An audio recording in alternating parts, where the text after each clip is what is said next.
হরিকথা শ্রবণ করতে গেলে তিনটা বস্তু অবলম্বন করতে হবে।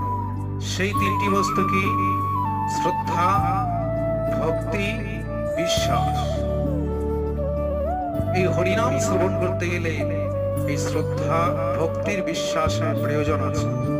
হরিনাম শুনে যদি শ্রদ্ধা না থাকে, নামের প্রতি বিশ্বাস না জাগে, তাহলে হরিনাম শুনে কোনো লাভ হবে না। শ্রদ্ধা, ভক্তি, বিশ্বাস যার আছে তার পক্ষে হরিনাম শ্রবণ করলে নামে ক্রিয়া হবে, এবং নামে ক্রিয়া হলে হৃদয়ে প্রেম সঞ্চার হবে। আর হৃদয়ে যখন প্রেম সঞ্চার হবে, হা কৃষ্ণ গোবিন্দ বলতে বলতে নয়নে জল এসে যাবে।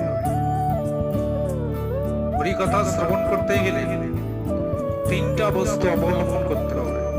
সেই তিনটি বস্তু কি? শ্রদ্ধা,